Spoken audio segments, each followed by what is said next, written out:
결혼이란 우리 참 인생사에서 가장 귀중한 일 중에 하나이다라고 우리는 생각합니다. 아무리 우리가 명예를 얻고 재물을 많이 모아도 가정이 행복하지 않으면 우리는 불행할 수밖에 없다는 것을 우리는 잘 알고 있습니다. 그래서 결혼을 잘해야 되는데, 그래야 일생을 우리가 잘 살 수 있는데, 오늘 잠언 21장 9절에 다투는 여인과 함께 큰 집에서 사는 것보다 움막에 사는 것이 나으니라. 이 말씀을 보면 오래전부터 이 가정에 서로 화목한 그런 복된 가정이 중요하다는 것을 우리 말씀해 주고 있습니다. 오늘 본문의 이 부부에 대한 교훈인데요, 혹은 결혼 아니면 가정에 대한 메시지를 전해주면서 예수님 당시나 지금이나 참 가정에 많은 문제들이 많이 있었던 것 같습니다. 여기 이혼에 대한 문제는 유대인들 가운데서도 의견이 달랐어요. 유대인들이 이런 질문을 하잖아요. 언제 아내를 버리는 것이 합당합니까? 벌써 이 질문 자체가 좋은 질문이라고 할 수 없습니다. 언제 버려야 되냐, 이런 질문은.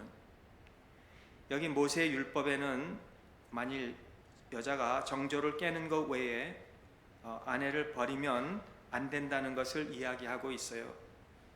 그래서 모세는 남편이 이혼을 해도 된다고 증서를 써줬다는 겁니다. 모세가 어쩔 수 없이 써준 거지 원해서 써준 게 아니라는 것을 우리는 성경을 보면서 알 수 있어요. 왜냐하면 그때 당시는 지금과 다르기 때문에, 지금은 여자가 혼자 나가서 직업을 얻어서 일할 수 있고, 또 얼마든지 돈을 벌어서 살 수 있지만, 그때 당시는 여자가 이혼을 하면 재혼을 할 수가 없어요. 일단 이혼 증서가 없으면, 그리고 재혼할 수 없고 일할 수도 없는 거예요. 그런 의미에서 우리 주님은, 이 모세는 그렇게 이혼 증서를 써준 것은 원해서가 아니라 이 사람들의 완악함 때문이라고 하면서 그렇게 써줬다고 주님이 말씀해 주고 있습니다. 오늘 4절에 예수님께서 이 대답하시기를, 사람이 지으신 이가 본래 그들을 남자와 여자를 지으시고, 우리가 요즘은 남자와 여자라는 이 말이 참 모자라요. 요새는 남자도 있고 여자도 있고 또 누가 있어요. 그러나 우리가 분명한 것은, 오늘 성경에 또 그랬지만은, 하나님은 본래 남자와 여자를 지으셨다 그래요.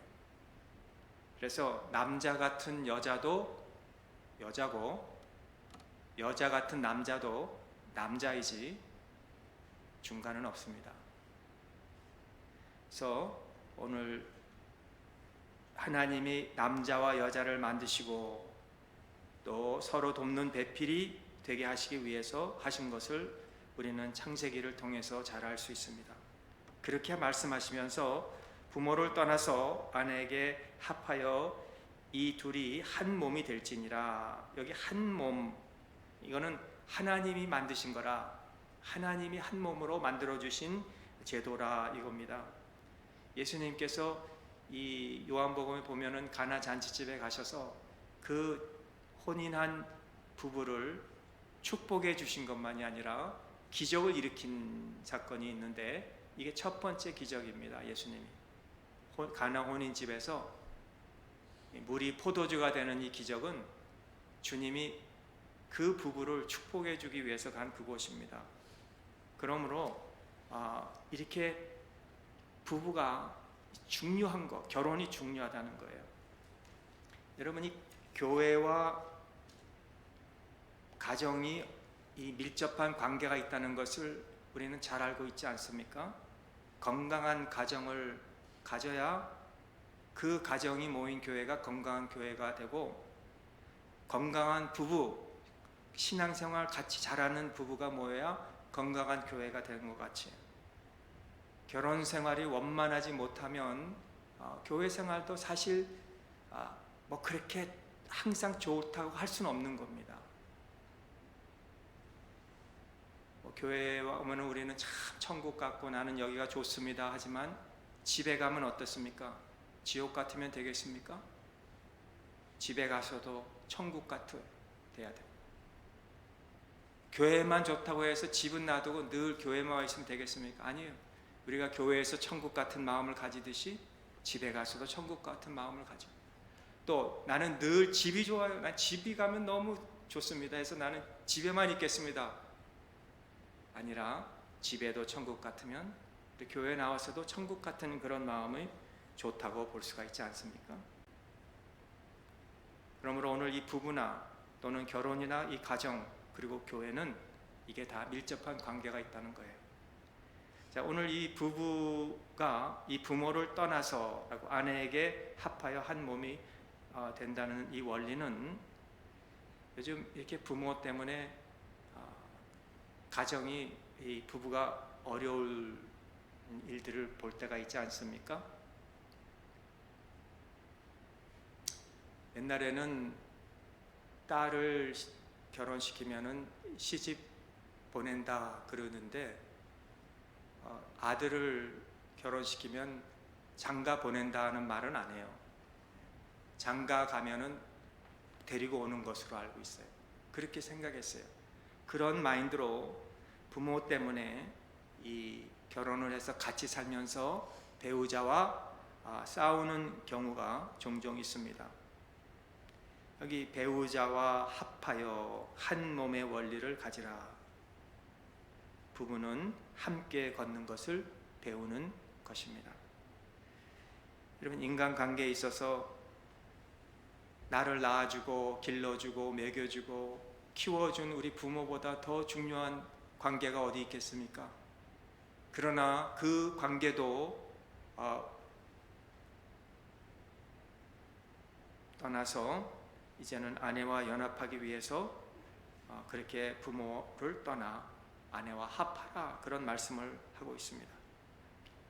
헤어지는 것이 아프지만 이 헤어진다는 것은 참 가슴에 아픔이 있는 거예요. 그러나 그거보다 더 아픔이 있는 것은 서로 같이 살다가 헤어지는 것보다 더 큰 아픔이 없고 우리 자녀들에게 더 큰 충격도 없다고 저는 생각합니다. 그러므로 우리 믿음의 가족 여러분, 우리 부부는 하나다는 것, 이거를 꼭 우리가 기억하고 하나님이 짝지어진 것을 하나님이 나누지 못한다고 말씀하신 것을 우리가 기억해야 된다는 거예요. 이 세상은 아직도 이혼하지 않았어? 아직도 같이 살아? 이렇게 보는 이 세상에서 우리는 하나님의 말씀하신 그 원리를 따라서 우리 가정을 잘 지켜나가시는 우리 성도님들이 되시기를 바랍니다. 여러분, 우리가 세계 평화를 하자, 무슨 세계에 다니면서 복음을 전하자 하기 전에 여러분의 가정을, 우리의 가정과 우리의 부부를 사랑하고 돌볼 수 있기를 간절히 바랍니다. 왜냐하면 이 부부 관계가 다 사회와 교회와 연관이 되어 있기 때문에 그렇습니다.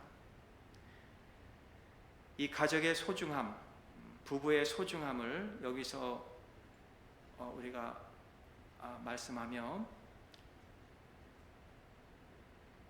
참 오늘날도 우리가 이렇게 설문조사들을 보면 특별히 한국에서 이렇게 많은 이 결혼에 대한 그런 이 조사를 하면서 이 오래 산 그 부부들에게 당신이 같이 다시 태어나서 다시 결혼한다면 지금 사는 사람하고 다시 살겠느냐 물어볼 때 4%만 다시 산다고 그러는 것, 96%는 다시 안 살겠다고, 죽어도 못 살겠다 그런다고 하는데, 크리스찬의 설문조사인지 아닌지 모르겠지만 그 정도로 이렇게 많이 어려움이 있고요. 또 한국 TV 방송에서 노부부들이 출연을 했는데, 이 부부가 한 조가 돼서 이제 퀴즈 문제를 푸는 그런 프로그램인데, 남편이 이제 이 천생연분이라는 단어를 가지고 이제 부인에게 이거를 몸으로 이렇게 행동으로 해야 되는데 도저히 알아듣지 못해서 답답한 할아버지가 화를 덜컥 내면서 금괴로 우리 둘이 무엇이라 하남 이렇게 물었더니 그 말에 딱 깨달음이 왔는지 평생 왼수라고 딱 이렇게 대답을 했다지 않겠습니까? 여러분, 부부끼리 천생연분으로 사시겠습니까? 평생 원수로 사시겠습니까? 우리나라 옛 속담에요, 우물물이 좋아야 사람이 된다는 그런 말처럼, 사람 난다는 말처럼 이 우물물이 좋고 그래야 장맛이 좋고 또 장맛이 좋아야 응신맛이 좋고 또 좋은 음식을 잘 먹고 자라면 큰 인물이 된다는 그런 뜻으로 여러분, 우리의 가정의 우물을 잘 파시기를 바랍니다. 아멘. 여러분의 가정을 잘 사랑하고 맑게 하고 깨끗한 물이 항상 풍족하도록 가꾸지 않겠습니까? 나의 남편을 다른 남편과 비교하지 말고 나의 아내를 다른 아내와 비교하지도 마세요. 사람이 살다 보면 실수할 수도 있는 거예요. 허물도 들추게 되어 있는 거예요. 그래서 누군가가 이 말하기를 결혼하기 전에는 두 눈을 부릅뜨고 관찰하고 살피다가도 일단 결혼하고 나면 한 눈은 감으라, 그런 말이 있다는 거죠. 부부가 살면서 좋은 것만 보이겠습니까? 좀 못마땅하더라도 귀엽게 봐주고 또 평생 함께 살 사람인데 예쁘게 봐주고 뭐 그렇게 안 좋은 것만 들춰내고 안 좋은 것만 꼬집어내고 그 뭐가 좋겠습니까? 안 그래요?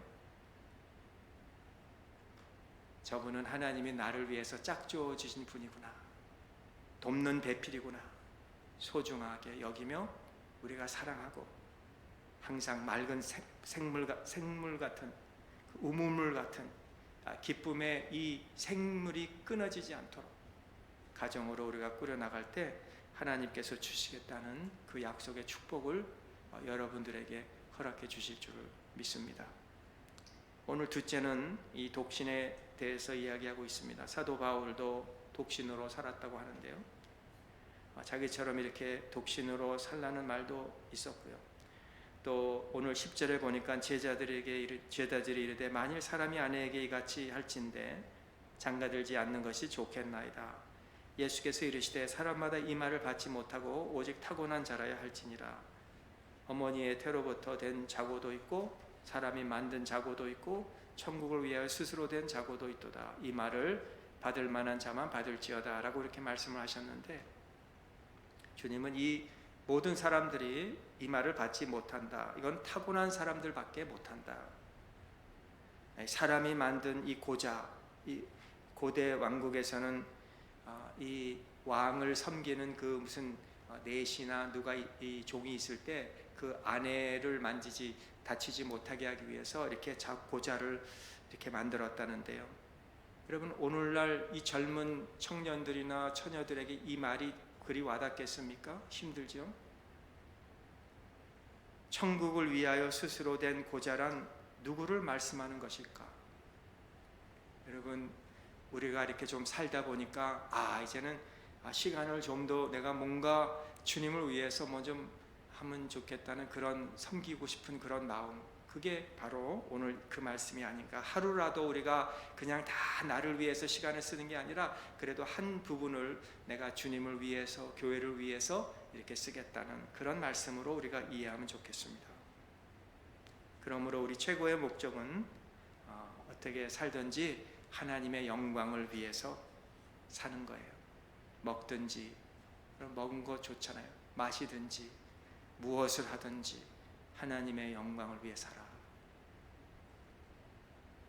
우리의 결혼의 목적도 하나님의 영광을 위해서, 두 사람이 사는 목적도 하나님을 기쁘시게 하기 위해서, 하나님을 영화롭게 하기 위해서 우리가 노력하고 살면 하나님께서 여러분들을 축복해 주셔서 이 사회에서도 유익이 되고 교회에도 덕이 되고 모든 사람들에게 기쁨을 주며 특별히 내 자신에게는 행복이 넘치게 될 줄을 믿습니다. 사는 것이 황홀합니다. 아니면 할 수 없이 삽니다. 어느 겁니까? 사는 것이 황홀하다는 이 다하라 요네코가 쓴 그 책이 있는데, 우리 도서실에도 어머니가 이 죽음으로 인해서 그가 사남 삼녀의 막내로서 충격을 받고 자기 몸을 기차에다가 던져서 팔, 다리, 손가락 몇 개 잃어버리고 살다가 맥콜로 선교사님을 만나서 그 준 성경책에서 이제 읽다가 예수님을 믿게 되었습니다. 고린도후서 5장 17절에 누구든지 그리스도 안에 있는 사람은 새 사람이다는 말씀을 읽는 순간 자신의 오른손 그리고 손가락 3개가 붙어 있는 것에 감격하기 시작했어요. 없는 것에 집착 말고 있는 것에 감사하자, 그렇게 살았어요. 그의 생각이 변했고 존재가 변했고 삶이 변했어요. 그래서 그 선교사님과 결혼을 하게 돼요.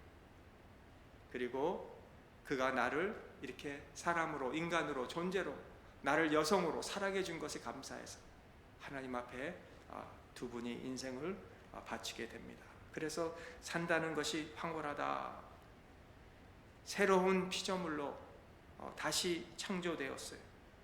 2딸의 어머니가 되고 목사님의 부인이 되고 그리고 전도자로서 지금 황홀한 삶을 살고 있다는 거예요. 있는 것 우리가 감사하기 바랍니다. 물 컵에 반 물이 들어있는 걸 보고 장미꽃에 가시만 보지 말고 꽃을 보고 우리가 하나님 앞에 감사하면서, 하나님 나에게 이렇게 가정과 부모와 자녀를 주신 것, 교회를 주신 것 감사하면서 우리 새로운 창조, 황홀한 삶 우리 살 수 있는 우리 모두가 되시기를 주님의 이름으로 축복합니다. 하나님 아버지, 우리 가정이 하나님이 주신 많은 선물 중에 하나임을 믿습니다. 하나님, 우리 가정을 우리가 귀하게 여기고 감사하게 하여 주시고 나 같은 자를 새로운 피조물로 만들어 주셔서 오늘도 나에게 생명을 주시고 하나님의 일을 할 수 있도록 교회에서 섬기게 해주심을 감사하는 우리 모두가 되게 하여 주시고 하나님께 영광이 되게 하여 주시옵소서. 예수님의 이름으로 감사하며 기도합나이다. 아멘.